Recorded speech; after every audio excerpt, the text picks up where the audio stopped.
Hello you guys and welcome back. Welcome October, my favorite month of the year. In celebration for this year's Halloween, I came up with this centerpiece. Now the bottom part of it is a dummy. There is no cake because this was for a showpiece. The top hat is made out of Rice Krispies and all the decorations are made out of edible materials. I have been doing all sort of spooky, scary, bloody faces and pumpkins and whatnot, but this year I wanted to stick to something classic, witchy and wicked.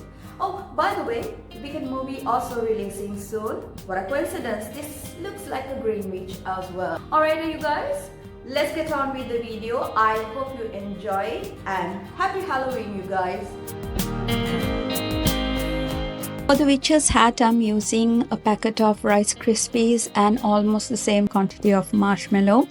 If I use less, it won't be sticky enough to hold the structure. It'll fall apart.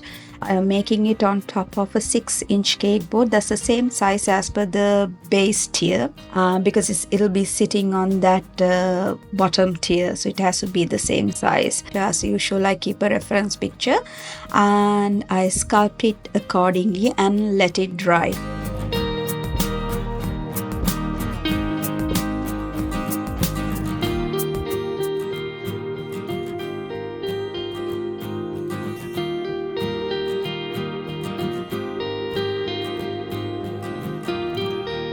I'm making the flap around the hat. I'm not sure whether you call it a flap, but let's go with flap. So I'm making that and I waited till the basic shape of the hat is dried enough to do this step because otherwise it would have just broken off with the weight of the flap. Once that is done, I'm applying a layer of chocolate ganache.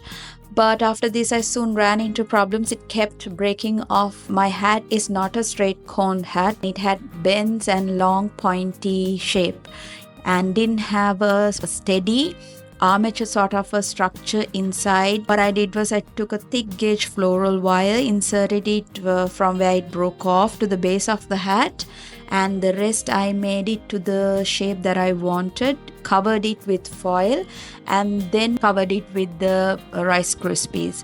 This time it had something steady for the Rice Krispies to hold on to.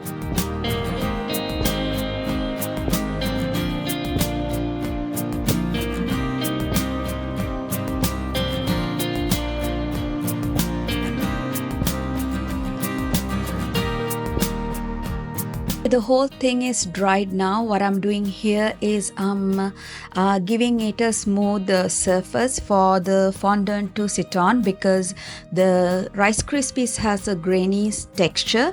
Even with the ganache layer applied, it's just gonna show through the fondant. So to prevent that, I'm just taking a knife and just smoothing the surface of the hat.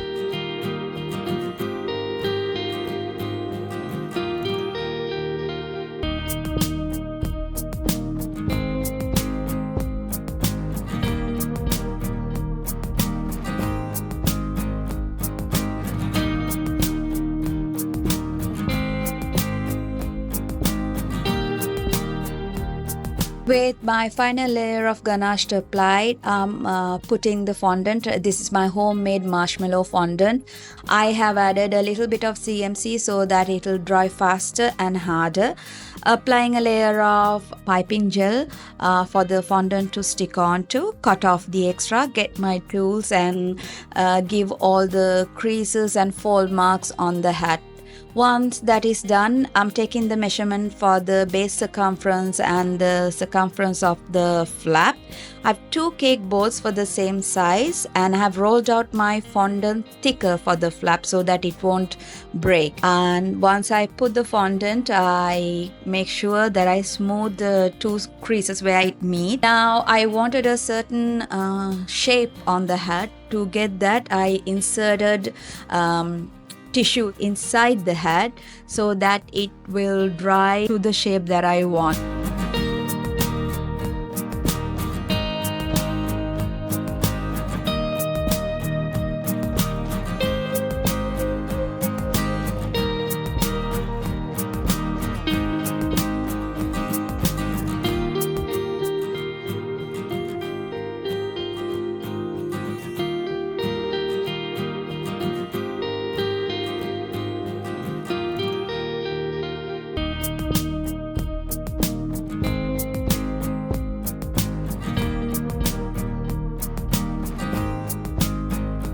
So once this part was done, it took about 6 hours for the hat to completely dry.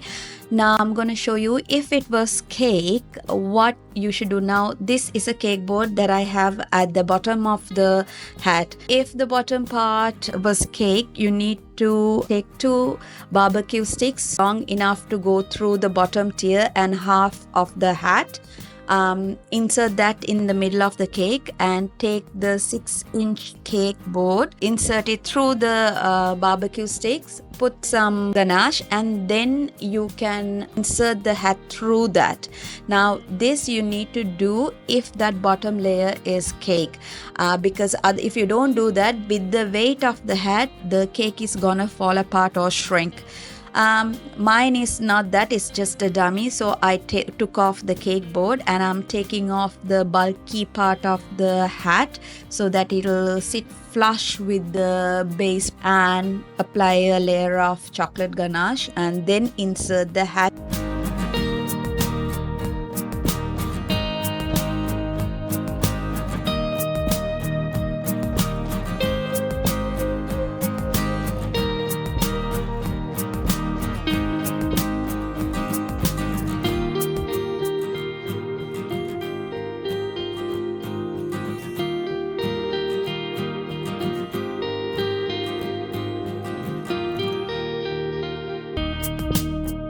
Okay, so the hard part is done. This is the fun part. I'm mixing the colors to the bottom part of the cake.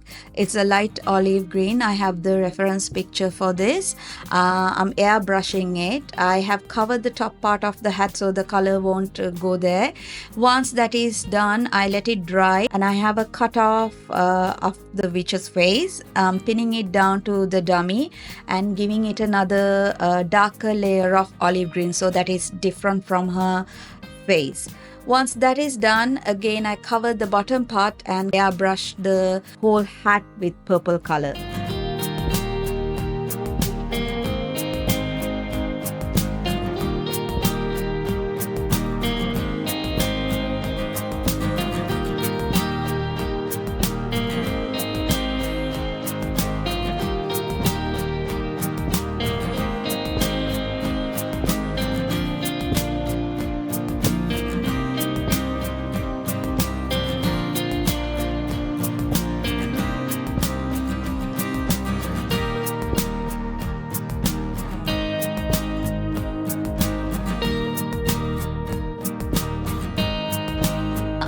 We're trying to make some old twigs and vines and branches to go around witch's hat. For that I have rice paper dipped in alcohol and color.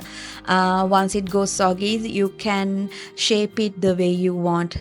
Now the area I'm putting the branches around the hat, I have covered it with a cling wrap because I didn't want the fondant to absorb the moisture of it. Also, this is a branch sort of a thing I've made out of floral wire. Even that I'm wrapping it with rice paper so that it gives a old creaky look.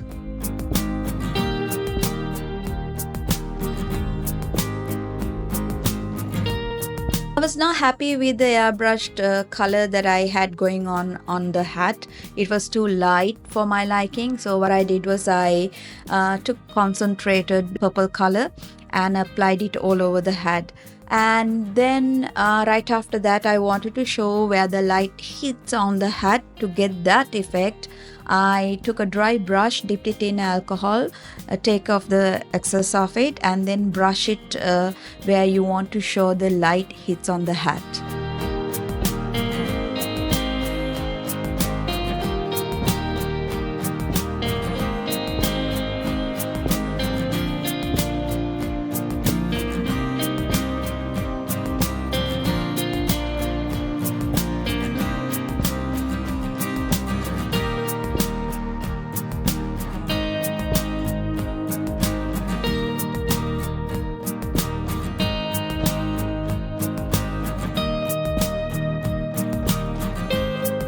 I'm trying to get a suede look on the witch's hat. I'm mixing two colors, light and dark, with icing sugar and little bit of cornstarch. I'm doing this when the hat is totally dried. If I put this on the color when it's not dry, it's gonna absorb all of that and it will not give you the suede look that I'm looking for. Making more branches and twigs with modeling paste to go around witch's hat. The ones that I made with rice paper, I had to remove it a bit too early because I didn't have time, and as it was drying it shrunk a little. To get it back to the pliable state, I'm holding it onto the steam, and when you do hold it for a couple of seconds, it's gonna go all pliable and you can reshape it.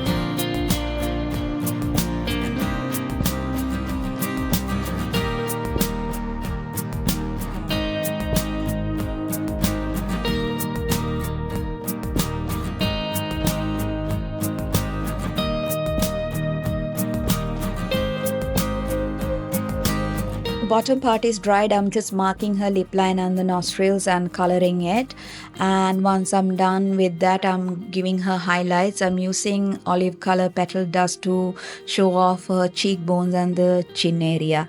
When that is done, I'm coloring where her hair falls, and get my fondant, cut hair strips and attach it to the either side of her face.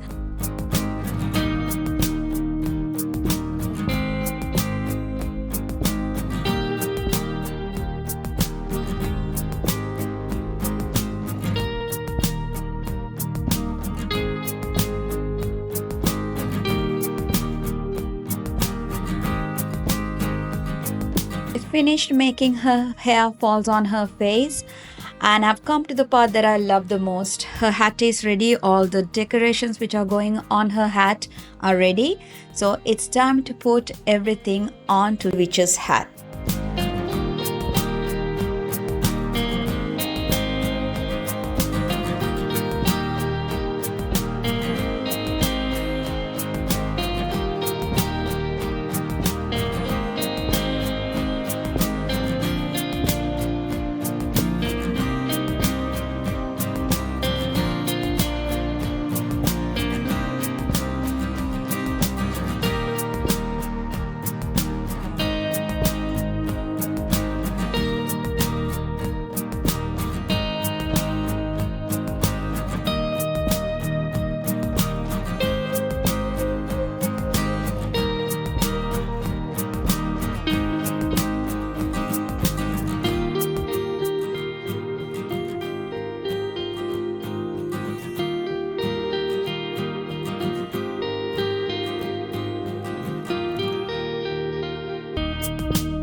Alright, with this we have come to an end of another video. Look at her, she has a sexy smile on her face, don't you think so? Anyway, you guys, I hope you enjoyed this video. I'll catch you guys soon with another one. Until then, take care, you guys.